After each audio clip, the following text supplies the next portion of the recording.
The night was calm, almost eerily so. In a small town nestled between rolling hills and dense forests, people went about their usual routines without any sense that something extraordinary was about to happen. The stars twinkled above as they always did, casting faint light over rooftops and quiet streets, but then everything changed in an instant. A low rumble began to shake the ground, not like thunder or an earthquake, but something deeper, more ominous. Dogs started barking wildly, cats darted under cars, and birds took flight from trees, scattering into the dark sky. People stepped outside their homes, confused and alarmed, looking up at the heavens for answers. What they saw next left them speechless. The sky seemed to split apart, not with clouds or storms, but with what looked like a massive tear, a jagged, glowing fissure cutting through the fabric of the universe itself. From this rift emerged shapes unlike anything anyone had ever seen before. Massive ships descended slowly, each one bigger than any skyscraper on Earth. They were sleek yet menacing, their metallic surfaces reflecting the moonlight with an otherworldly gleam. These weren't just spaceships. They were colossal star destroyers bristling with weapons and technology far beyond human comprehension. The townspeople stared in awe, their hearts pounding as questions raced through their minds. Who were these? Visitors? Why were they here? And most importantly, what did they want? News of the event spread faster than wildfire. Within minutes, social media platforms exploded with videos and photos of the alien fleet hovering above the planet. News anchors interrupted regular programming to deliver urgent reports, their voices trembling with both excitement and fear. Governments around the world scrambled to respond, convening emergency meetings and deploying military forces to monitor the situation. Fighter jets roared across the skies, circling the invaders cautiously, while radar operators tracked every movement of the mysterious vessels. Yet despite humanity's best efforts, no one could explain why the aliens had come, or why they hadn't attacked yet. As hours passed, the tension grew unbearable. The alien ships remained stationary, floating silently above the Earth like silent sentinels. Their presence loomed large, casting long shadows over cities and towns below. People huddled indoors, glued to their televisions and phones, waiting for some sign of what would happen next. Some prayed, others cried, and many simply sat in stunned silence, unable to process the enormity of what they were witnessing. Then, without warning, something strange occurred. The alien ships began to tremble. At first it was subtle, a slight quiver that might have been mistaken for atmospheric interference. But soon, the shaking intensified, growing violent enough to be visible even from the ground. It was as though the ships themselves were alive, writhing in agony or terror.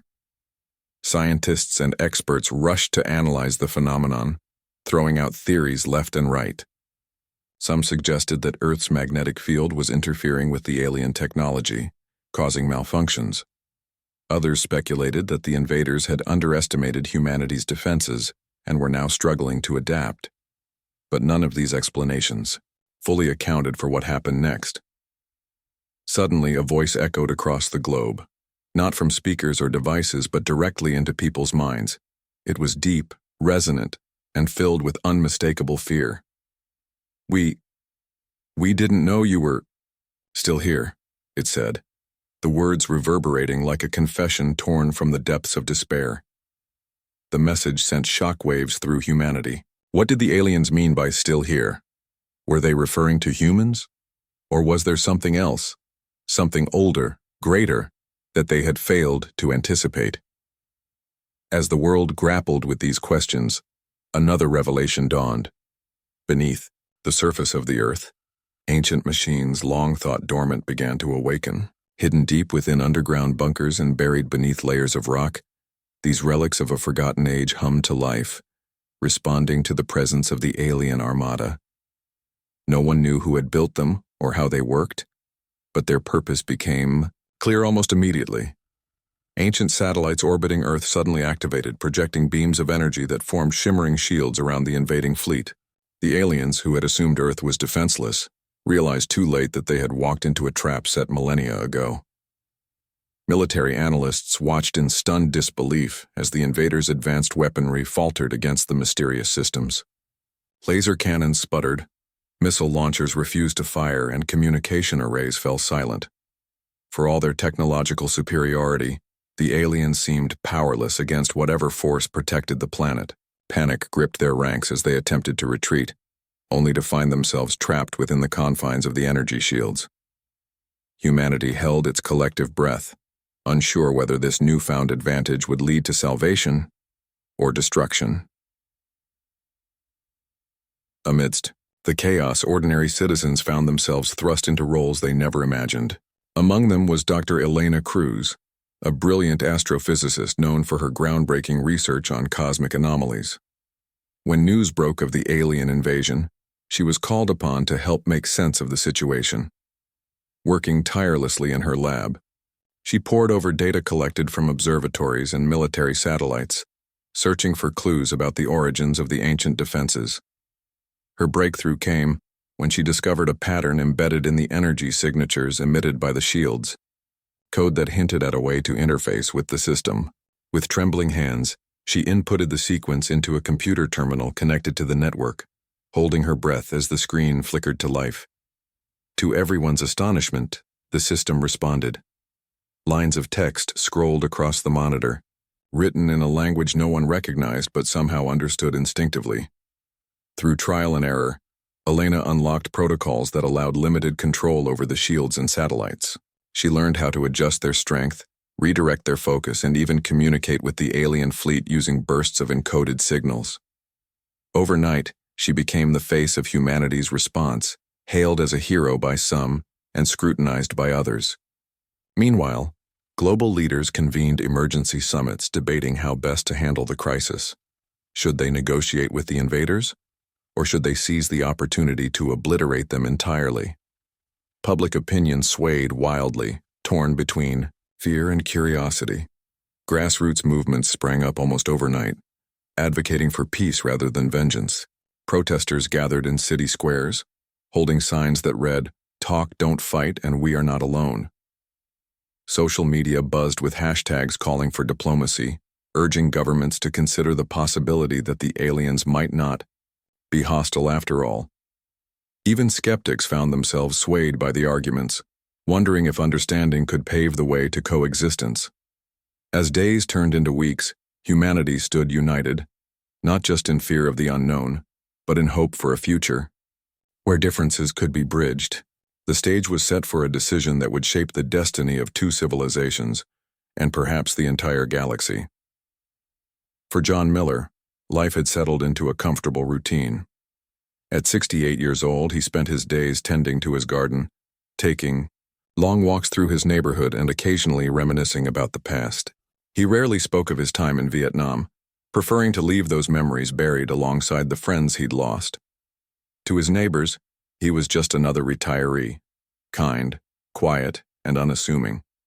Few knew that beneath his calm exterior lay the heart of a warrior, forged in the fires of battle and tempered by decades of service.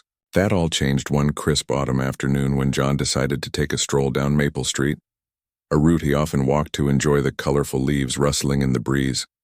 As he rounded the corner near the local convenience store, John noticed a group of young men loitering outside. There were 5 of them, dressed in leather jackets and baggy jeans, their faces obscured by hoods and caps. They laughed loudly, their voices carrying an edge of arrogance that grated on John's nerves. He slowed his pace, observing them from a distance. One of them kicked a trash can, sending it clattering across the sidewalk, while another leaned against a lamppost smoking a cigarette.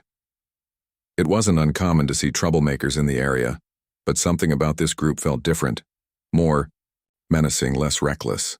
Still, John told himself not to jump to conclusions. Maybe they were just bored kids blowing off steam. His suspicions deepened when he saw Mrs. Henderson, an elderly woman who lived a few blocks away, approach the store. She carried a reusable shopping bag filled with groceries, her steps slow and deliberate. As she neared the group, one of the punks snatched the bag from her hand, spilling its contents onto the pavement. Apples rolled into the gutter, bread squished underfoot, and milk cartons burst open, leaving trails of white liquid behind. The gang erupted in laughter, pointing and jeering as Mrs. Henderson stood frozen, tears welling in her eyes. Something inside John snapped. Memories of battles fought and lives sacrificed flooded back, igniting a fire he hadn't felt in years. His jaw tightened and his fists clenched involuntarily. This wasn't just mischief. It was cruelty, plain and simple. And John had seen enough cruelty in his lifetime to last 10 lifetimes. Without hesitation, John strode toward the group, his boots crunching against the fallen leaves. The sound caught their attention, and they turned to face him, their smirks fading slightly as they sized him up. The Lee.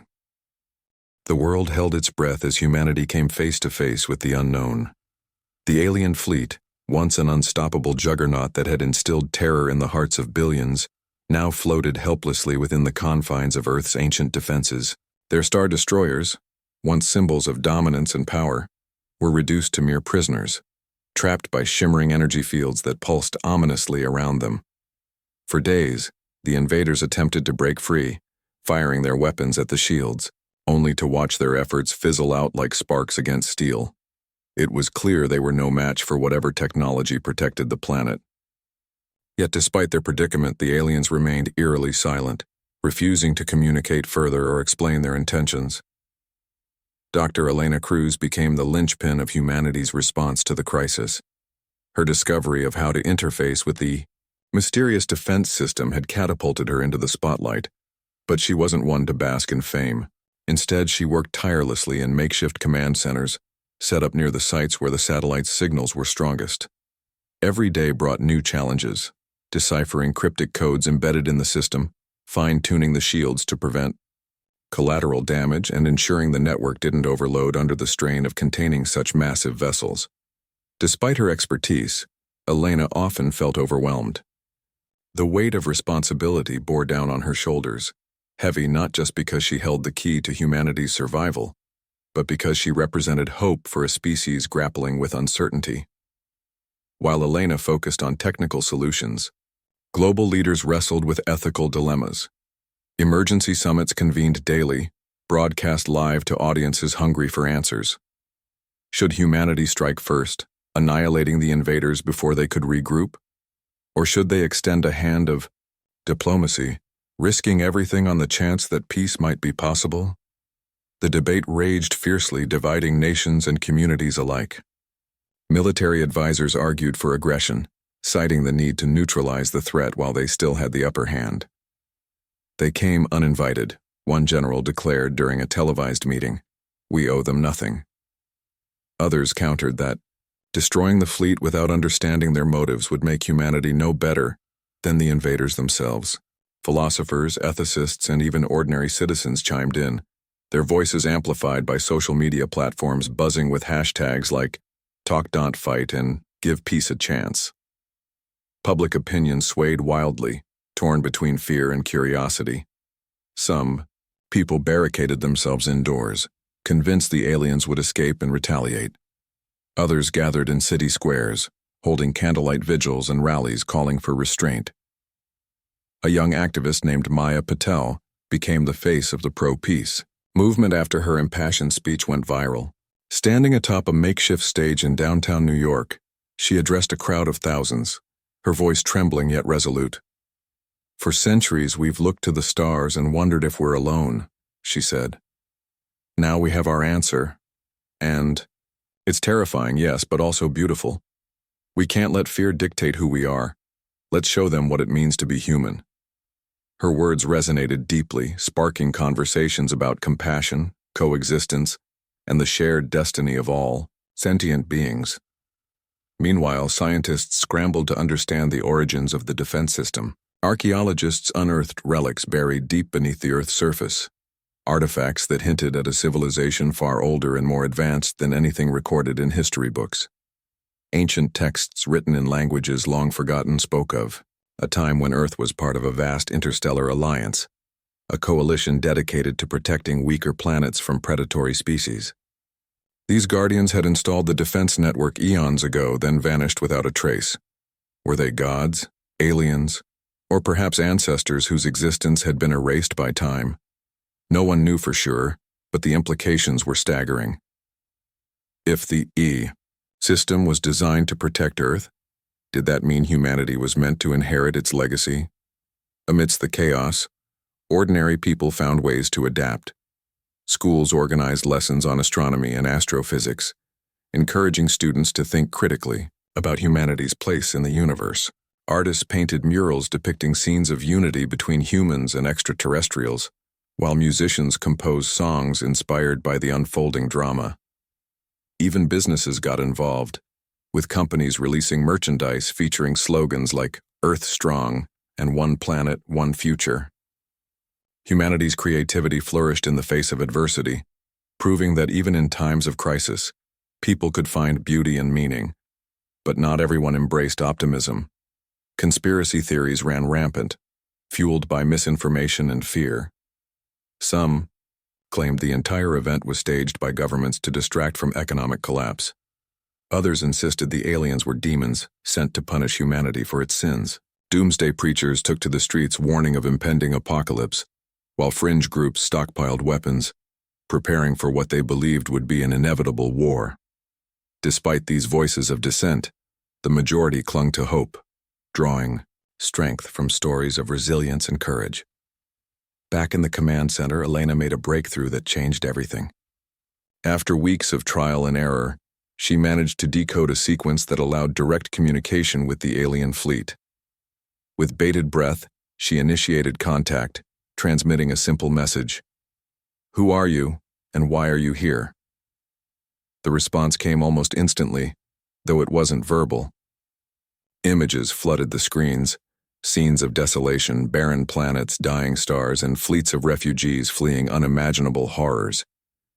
The aliens weren't conquerors. They were survivors, driven from their homes by forces beyond their control. They had come to Earth seeking refuge, unaware that the planet was already protected by remnants of a forgotten age. Elena relayed the information to world leaders, who convened another emergency summit. This time the mood shifted dramatically. Compassion replaced fear. Empathy overruled suspicion. The aliens' plight struck a chord with many, reminding them of their own struggles throughout history: wars, famines, pandemics, and displacements. Could humanity turn away those in need, knowing what it felt like to suffer? Slowly but surely, consensus began to form. Rather than attack or ignore, humanity would offer sanctuary, but under strict conditions. Refugees would be screened, monitored, and integrated gradually into society. Knowledge-sharing agreements would ensure mutual benefit, while joint efforts would strengthen Earth's defenses against future threats. As plans took shape, preparations began on both sides. Teams of linguists worked tirelessly to bridge the communication gap, developing protocols for interaction. Engineers collaborated with alien experts to repair damaged ships and retrofit them for peaceful purposes. Meanwhile, diplomats drafted treaties outlining terms of cooperation, emphasizing trust, transparency, and respect. It was a monumental task, fraught with challenges, but humanity rose to the occasion united by a common goal. In the end, the decision to welcome the aliens marked a turning point, not just for Earth, but for the galaxy at large. When the first wave of refugees descended onto the planet, greeted by crowds waving flags and banners, tears flowed freely. Survivors stepped off their ships, weary but hopeful, carrying with them the promise of a brighter future. Together, humans and aliens forged bonds stronger than either side could have imagined alone. Schools opened their doors to alien children. Workplaces adapted to accommodate diverse needs, and cultural festivals celebrated the blending of traditions. Over time, fear gave way to friendship, distrust to collaboration, and isolation to inclusion. Years later, as humanity looked back on the events that reshaped their world, they realized something profound. The arrival of the alien fleet hadn't been a test of strength or superiority. It had been a test of character. By choosing compassion over vengeance, unity over division, and understanding over ignorance, humanity proved itself worthy of the legacy left behind by the ancient guardians. And as the skies cleared and life returned to normal, People gazed up at the stars with renewed hope, knowing they were no longer alone in the universe, and better prepared for whatever lay ahead. Veteran versus punks, Vietnam. Hero turns the tables on street bullies. Word of John Miller's heroic actions spread like wildfire through the small town. Within hours, neighbors who had barely exchanged pleasantries with him were knocking on his door, thanking him for standing up to the gang that had terrorized the area for months. Local news crews arrived shortly after, eager to capture footage of the unlikely hero. Reporters peppered him with questions asking how he'd managed to take down 5 attackers single-handedly. John shrugged off the attention, brushing aside their praise with the same humility that defined him. "I've dealt with worse," he said simply, his tone leaving no room for follow-up questions. Despite his reluctance to embrace fame, John couldn't deny the impact his actions had on the community. Parents breathed easier knowing their kids could walk home safely. Shopkeepers reopened their stores without fear of vandalism, and elderly residents resumed their evening strolls, confident that someone was watching out for them. But John knew, better than anyone, that scaring off one gang wouldn't solve the root problem. Crime wasn't born overnight, and neither was the culture of disrespect and violence that fueled it. Something deeper needed to change, and John decided he wanted to be part of the Soul. The decision to welcome the alien refugees marked a new chapter in humanity's history, a chapter filled with uncertainty, challenges, and opportunities. While world leaders worked tirelessly to draft treaties and establish protocols for integration, ordinary citizens grappled with their own emotions. For many, the idea of sharing their planet with beings from another galaxy was both exhilarating and terrifying. Some saw it as a chance to learn and grow, while others feared losing their way of life. The streets buzzed with conversations about what the future might hold. Would humans and aliens coexist peacefully? Or would cultural differences lead to conflict? Dr. Elena Cruz found herself at the center of this monumental transition. Her role expanded beyond decoding ancient systems. She became a mediator between 2 vastly different civilizations. Every day brought fresh challenges, translating alien languages, explaining human customs, and addressing concerns on both sides. Despite her brilliance, Elena often felt overwhelmed by the enormity of her task. She wasn't just building bridges, she was laying the foundation for an entirely new society. Yet, amid the chaos, moments of connection gave her hope. During one meeting, an alien representative used gestures to express gratitude for humanity's generosity. Though no words were spoken, the sentiment was clear, leaving Elena teary-eyed and more determined than ever to make this alliance work. As plans moved forward, practical considerations took precedence. Refugee camps were established near secure locations where the alien ships had landed. These weren't makeshift tents or overcrowded facilities, but carefully designed communities equipped with essentials like food, water, and medical care. Engineers collaborated with alien experts to adapt existing infrastructure, ensuring that living conditions met both human and extraterrestrial needs. For example, some species required environments with specific atmospheric compositions, so domes were constructed to simulate their home planet's climates. Others communicated through bioluminescent patterns rather than sound, prompting scientists to develop visual translators capable of interpreting these signals in real time. Education became a cornerstone of the integration process. Schools opened their doors to alien children, creating inclusive curriculums that celebrated diversity. Teachers received training on intercultural communication, learning how to foster understanding among students from different worlds. Art projects encouraged collaboration, with kids painting murals that blended human landscapes with alien vistas. In science classes, students worked together to solve problems, combining Earth-based knowledge with insights from advanced alien technologies. Even sports teams adapted, inventing hybrid games that accommodated various physical abilities. The result was a generation growing up side by side, unburdened by prejudice and eager to explore the possibilities of unity.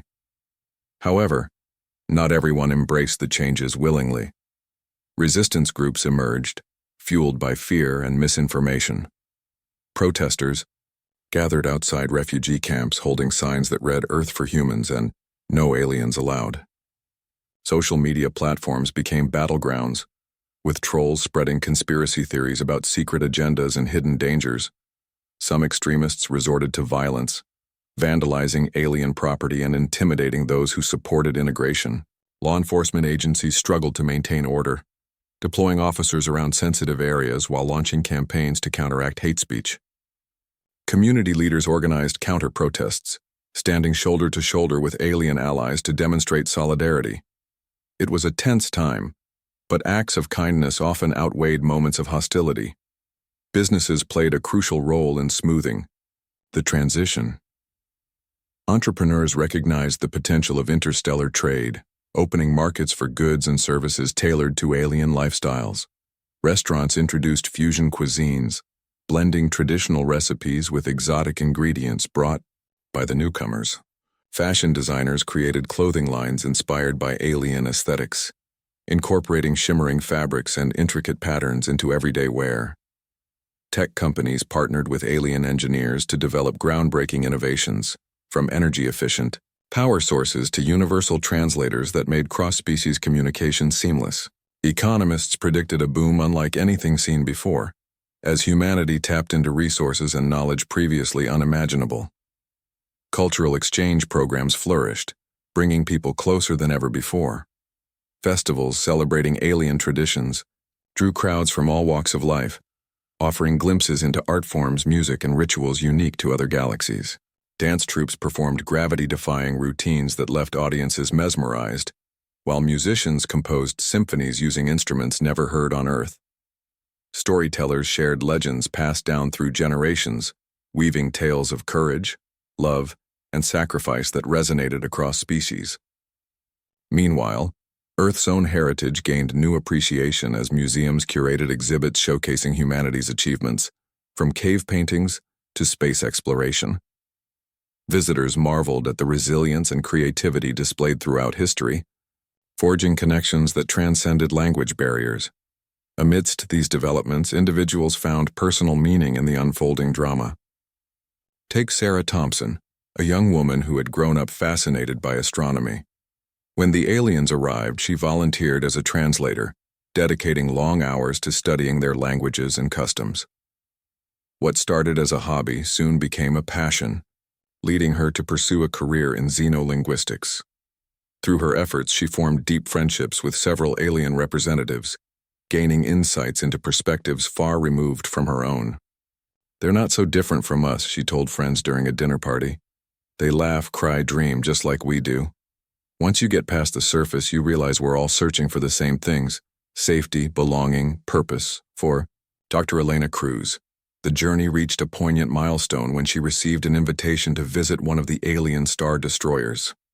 Accompanied by a team of scientists, she boarded a shuttle and ascended into orbit, marveling at the sight of Earth shrinking below. Inside the ship, she encountered wonders beyond description: holographic archives containing millennia of knowledge, laboratories conducting experiments defying known laws of physics, and gardens cultivated with flora from across the cosmos. But what struck her most was the sense of loss etched into every corridor. The aliens carried scars. Not physical ones, but emotional burdens born of fleeing their homes and burying loved ones along the way. Their eyes spoke volumes, conveying gratitude mixed with sorrow. Back on Earth, humanity continued to evolve, under the influence of its newfound allies. Governments restructured policies to reflect principles of equality and cooperation, prioritizing sustainability over profit.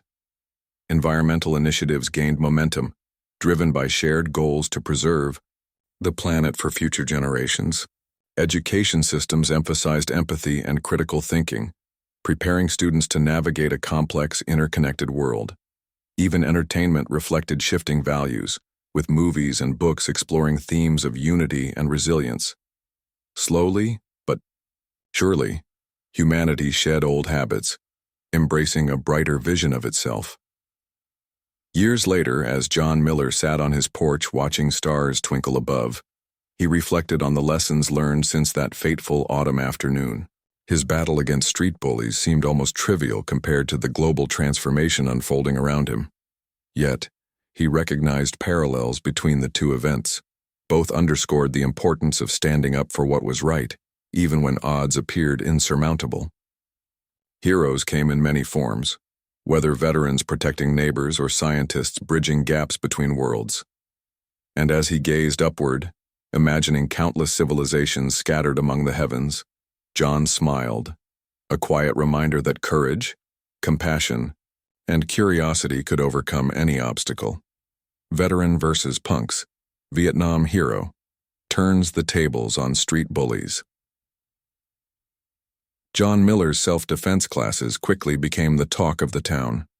Word spread not only locally, but also to neighboring cities, drawing attention from reporters, politicians, and community activists alike. Local newspapers ran feature stories highlighting the program's success, complete with photos of elderly participants practicing punches and kicks. One article titled, "From Battlefields to Backyards, How a War Hero is Changing Lives," went viral, inspiring similar initiatives nationwide.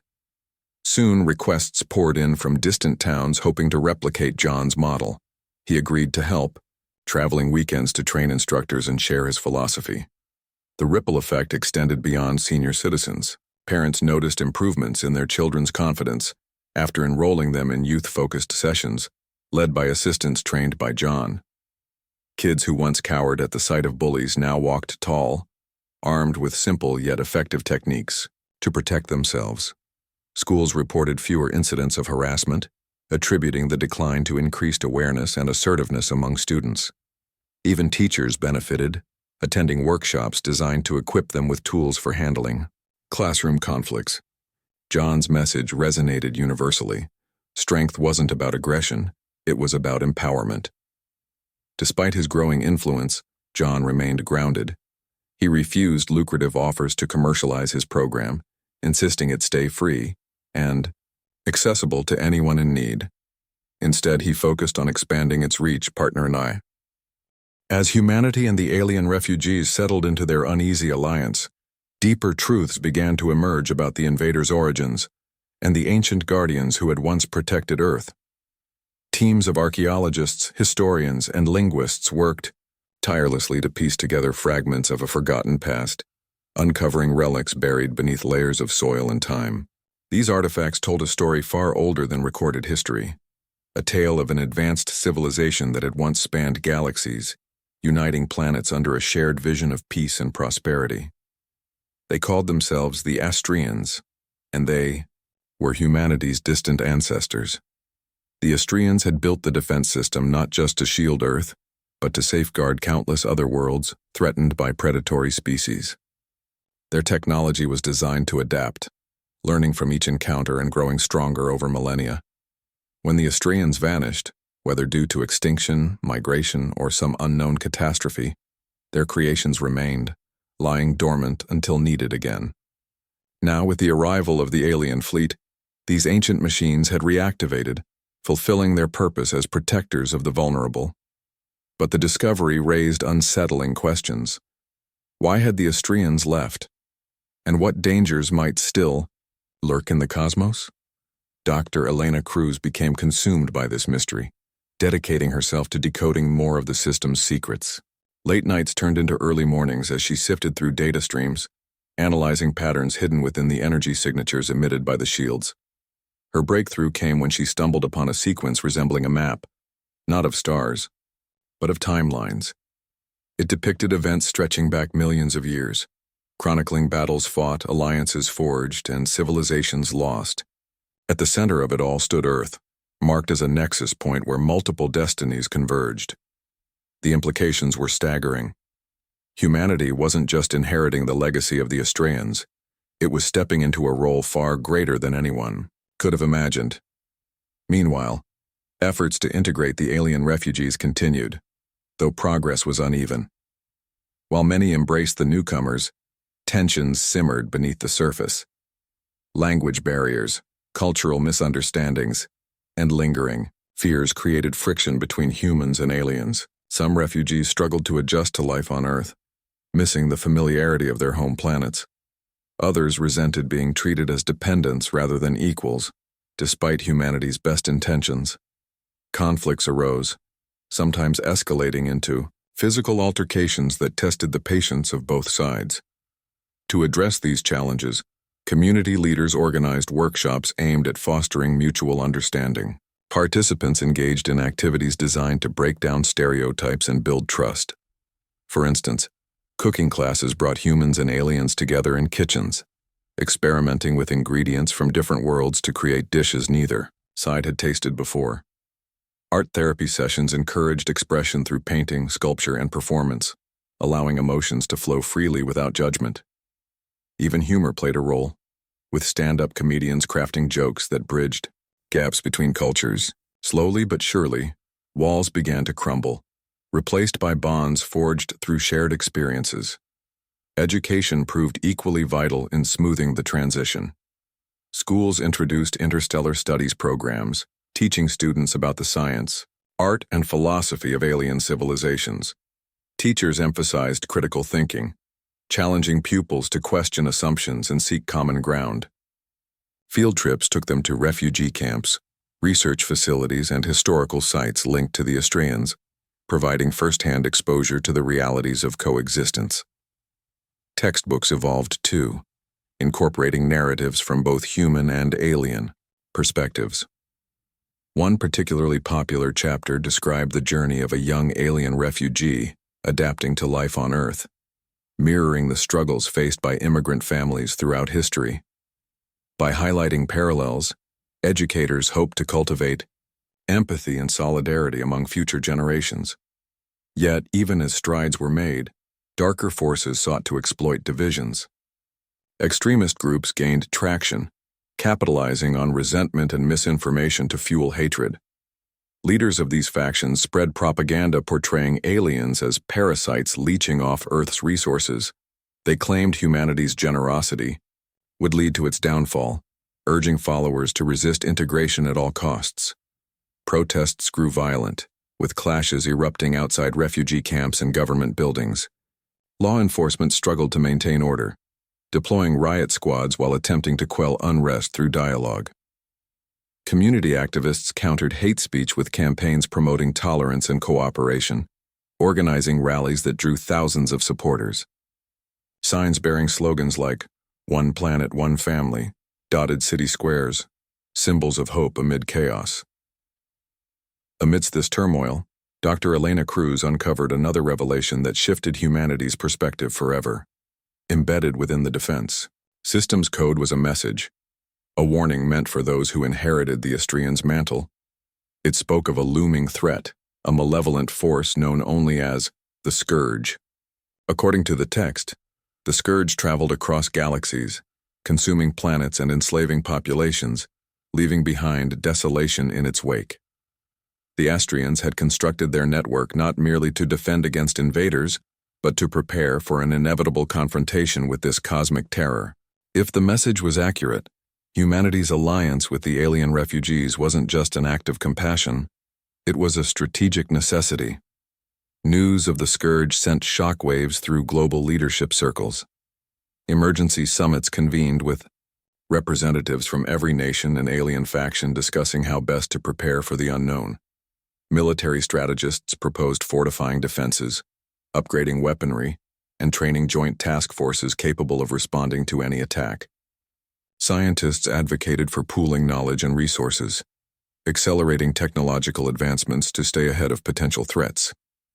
Philosophers urged caution, reminding everyone that fear could blind them to opportunities for diplomacy and understanding. Debates raged fiercely, reflecting humanity's ongoing struggle to balance pragmatism with idealism. For ordinary citizens, the prospect of facing such a formidable enemy evoked mixed reactions. Some viewed it as a call to action, galvanizing communities to unite and strengthen their resolve. Volunteers signed up for civil defense programs, learning survival skills and emergency protocols.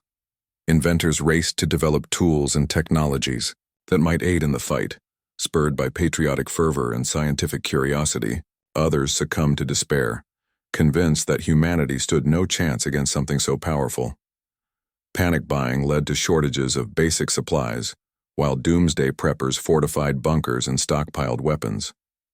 Social media buzzed with speculation, amplifying anxieties and spreading rumors faster than facts. Despite these challenges, glimmers of hope persisted. Acts of kindness multiplied as people reached out to comfort neighbors and strangers alike. Churches, mosques, temples, and synagogues opened their doors, hosting interfaith gatherings to promote unity and resilience. Artists channeled collective fears into creative expressions, producing murals, songs, and plays that celebrated courage and perseverance. Even children contributed, organizing fundraisers and writing letters to alien counterparts, offering words of encouragement and solidarity. Together, humanity and its newfound allies demonstrated a spirit of determination that transcended fear. Back at the command center, Dr. Elena Cruz worked tirelessly to decipher additional details about the scourge. Every bite of information gleaned from the ancient system brought clarity and urgency. She learned that the scourge operated differently from conventional foes, relying on psychological manipulation as much as brute force. Its approach involved sowing discord, turning allies against one another until resistance crumbled from within. Understanding this strategy gave humanity an edge, enabling leaders to prioritize initiatives that strengthened bonds between species.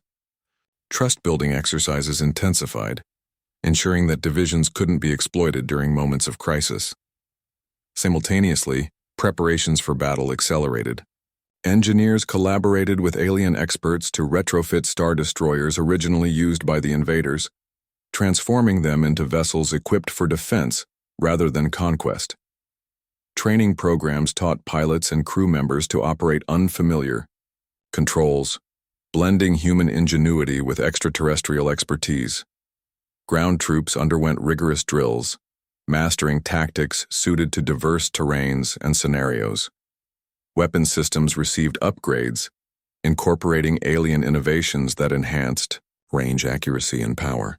Though daunting, the effort fostered camaraderie, reinforcing the idea that success depended on collaboration.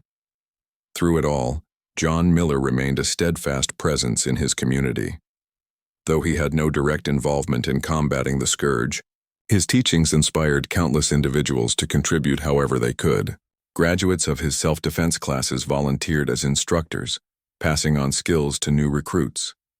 Others joined neighborhood watch groups, patrolling streets and reporting suspicious activity. Still, others focused on humanitarian efforts, collecting donations and distributing supplies to refugee camps. Each act, no matter how small, added to the collective strength needed to face whatever lay ahead. Years passed, and humanity transformed in ways unimaginable. Cities evolved into hubs of inno. The battle against the scourge tested humanity and its alien allies in ways no one could have anticipated. It wasn't just a fight for survival. It was a test of character, unity, and the resilience of two civilizations bound together by shared adversity. The first encounter came without warning, a sudden surge of energy that disrupted communications and sent shockwaves rippling through Earth's atmosphere. Ships materialized on the horizon, their shapes grotesque and unnatural, pulsing with an eerie glow that seemed to drain light from the surrounding sky. They moved with predatory grace, scanning the planet like hunters searching for prey. Humanity's defenses sprang into action immediately. Ancient satellites unleashed cascading beams of energy, forming protective shields around key cities and refugee camps. Retrofitted star destroyers launched into orbit, intercepting enemy vessels before they could breach the atmosphere. Pilots, both human and alien, maneuvered with precision honed during months of training, firing salvos of advanced weaponry developed through collaborative innovation. Yet despite these preparations, the scourge proved relentless. Its ships absorbed attacks effortlessly, regenerating damaged sections within seconds. Worse still, it deployed psychological tactics designed to sow discord among defenders, broadcasting illusions that turned allies against each other. Dr. Elena Cruz watched the chaos unfold from the command center, her heart pounding as reports flooded in from every corner of the globe. She knew the ancient system had equipped them with powerful tools, but she also understood its limitations.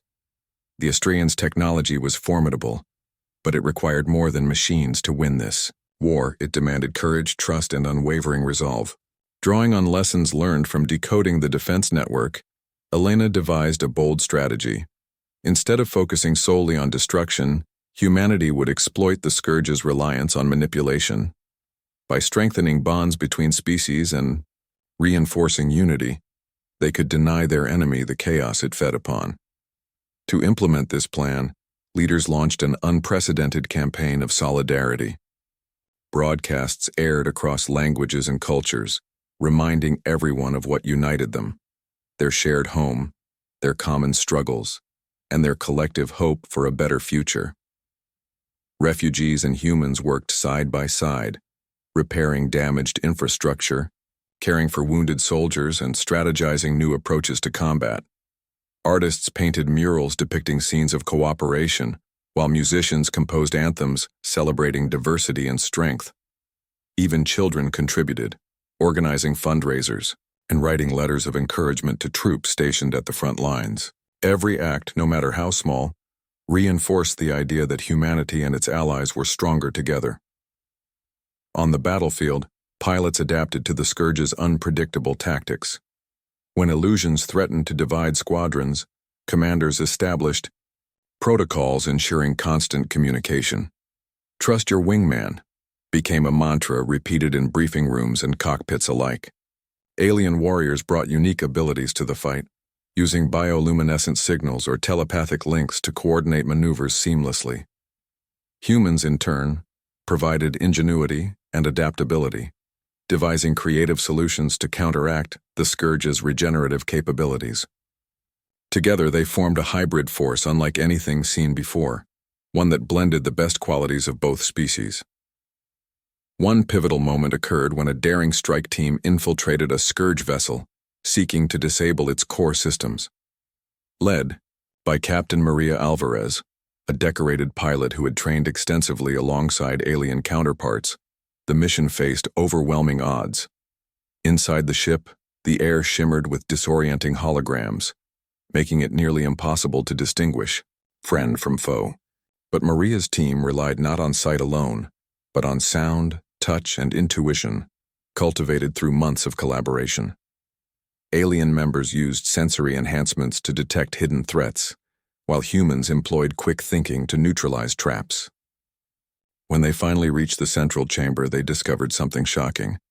The Scourge wasn't a single entity but a hive mind, controlling countless drones remotely. Destroying the core wouldn't just cripple one ship, it would sever the connection binding the entire fleet. As explosions rocked the vessel, Maria's team barely escaped with their lives, ejecting moments before the core imploded in a blinding flash of light. The blast reverberated through space, disabling nearby Scourge ships and giving humanity a critical advantage.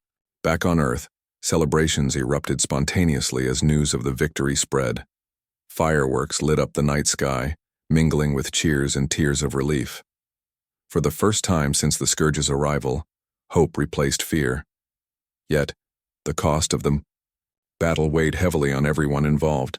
Thousands had perished, including brave pilots, engineers, and civilians caught in crossfire. Memorial services honored their sacrifices, with leaders vowing never to forget those who had given everything to protect their world.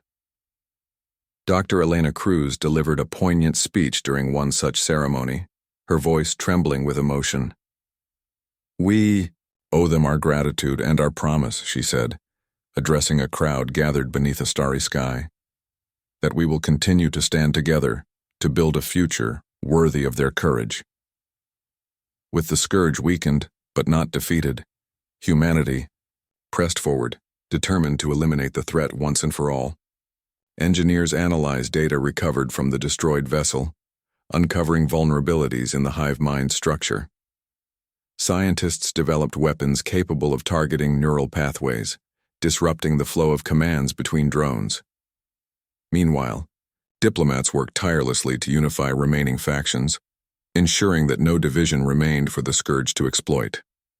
Slowly but surely, the tide turned in favor of Earth and its allies. When the final assault began, it was a coordinated effort, spanning galaxies. Human and alien fleets converged on the Scourge's stronghold, launching simultaneous attacks from multiple fronts. Ground forces engaged in brutal skirmishes, holding positions until reinforcements arrived. Civilians played crucial roles too, operating communication hubs and maintaining supply lines under constant threat.